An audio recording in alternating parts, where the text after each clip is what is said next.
एक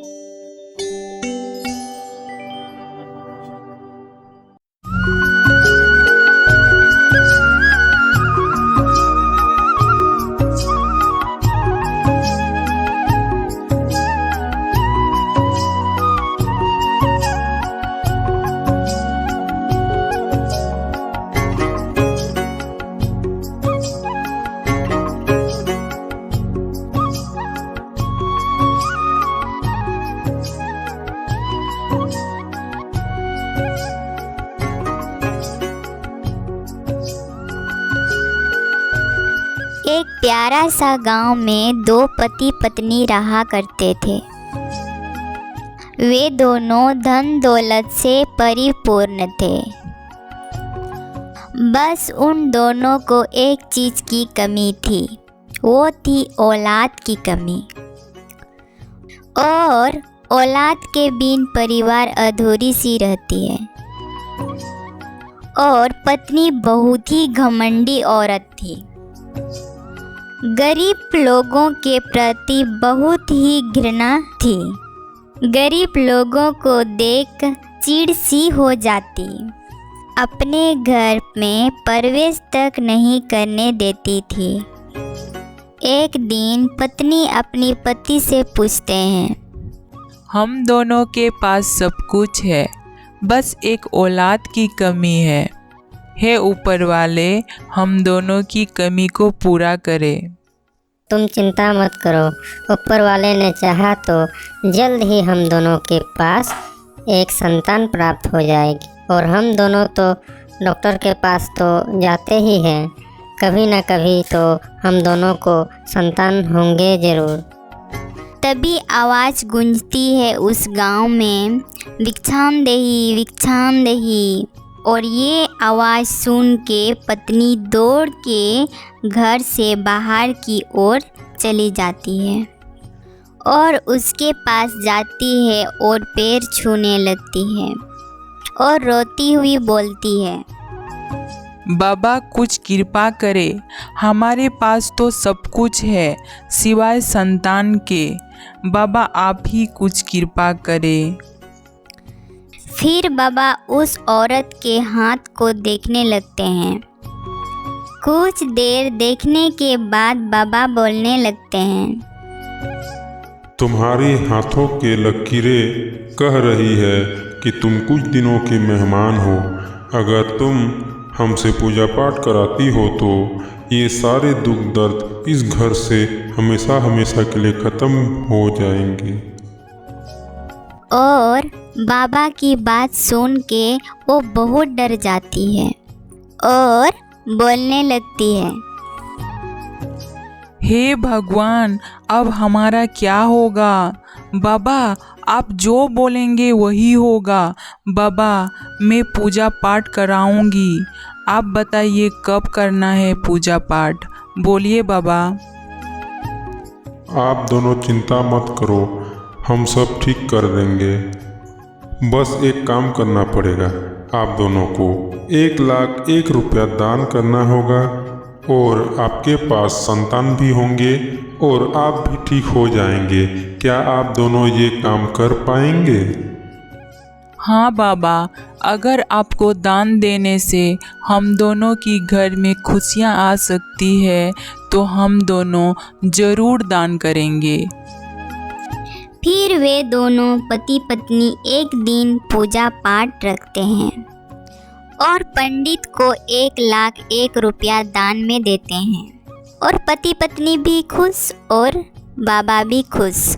ऐसे ही कुछ दिन चलता रहा और पंडित जी ऐसे ही पैसा लूटते रहे। फिर एक दिन अचानक से बूढ़ी माँ उस गांव में आ जाती है और उन दोनों के घर के पास बोलने लगती है, कुछ दे दो खाने को, बहुत दिनों से कुछ नहीं खाई हूँ। बहुत दिनों से कुछ नहीं खाई हूँ। कुछ दे दो खाने को, कुछ बचा हुआ खाना है तो दे दो, भगवान आपको भला करे। ये आवाज़ सुन के पत्नी घर से बाहर आ जाती है और बूढ़ी माँ को बोलती है, क्या है, तुम सबको मेरा ही घर दिखाई देता है? यहाँ पे आ जाते हैं मुंह उठा के। तुम अभी यहाँ से निकल जाओ, यहाँ कुछ खाना वाना नहीं है, और कान खोल के सुन लो, दोबारा इस घर के सामने नजर नहीं आना। भागो यहाँ से, यहाँ दोबारा नहीं आना। और बूढ़ी माँ बेचारा वहाँ से आंखों में आंसू लिए वहाँ से चली जाती है। फिर कुछ दिन बीतने के बाद बाबा उन दोनों के पास फिर से आ जाते हैं और कुछ देर उन दोनों से बातें करता है। फिर पत्नी उस बाबा को पैसे और चावल देते हैं और पूछते हैं, बाबा, अभी तक हमारे घर में कोई संतान नहीं आए हैं और हमारी सेहत भी पहले से और बिगड़ती जा रही है। बाबा, सब ठीक तो हो जाएगा ना? भरोसा रखो ऊपर वाले पर, और हम भी हैं ना, सब ठीक हो जाएगा। ऐसे ही करते करते कुछ साल बीत जाते हैं। बाबा पूजा पाठ करता रहा और उन दोनों को लूटता रहा, और सभी धन दौलत धीरे धीरे बाबा ने सब ले लिए। एक दिन अचानक से पत्नी की तबीयत खराब हो जाती है और पति अपनी पत्नी को हॉस्पिटल ले जाती है, और पत्नी की इलाज में बचा कुचा धन दौलत और घर तक भी बेच देते हैं। सारा पैसा पत्नी की इलाज में ख़त्म हो जाता है। फिर वे दोनों एक गरीब की ज़िंदगी जीने के लिए मजबूर हो जाते हैं और वे दोनों पूरी तरह से बेघर हो जाते हैं। वे दोनों अब एक छोटी सी घर में गुजर बसर करने लगते हैं। फिर एक दिन उसी के रास्ते में बूढ़ी माँ आती है। कुछ दे दो माँ, कुछ खाने को दे दो, कुछ बचा हुआ खाना है तो दे दो माँ, भगवान आपका भला करे। फिर उस छोटी सी घर से वो औरत निकलती है और बोलने लगती है, रुको माँ, मैं तुम्हें कुछ खाने को देती हूँ। जैसे ही पत्नी छोटी सी घर से निकलती है तो देखती है वो बूढ़ी माँ उसके सामने खड़ी है, जो 4 साल पहले उसने गाली दे के भगाया था। फिर पत्नी रोने लगती है। माँ, मुझे माफ़ कर दो, मैं आपको बहुत गाली दी है।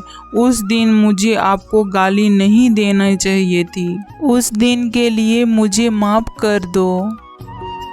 और फिर बूढ़ी माँ वहाँ से चली जाती है, और बूढ़ी माँ उस घमंडी पत्नी की बदलाव को देख के खुश हो जाती है, और बूढ़ी माँ मन ही मन में मुस्कुराने लगती है। एक दिन पत्नी जंगल की ओर जाती है और उसे सुनसान जगह पे एक बकरी की बच्ची दिखाई देती है।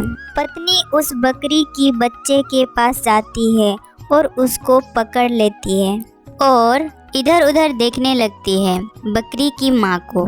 कुछ देर वही बैठी रही। कुछ समय बीतने के बाद भी बकरी की माँ नहीं आई।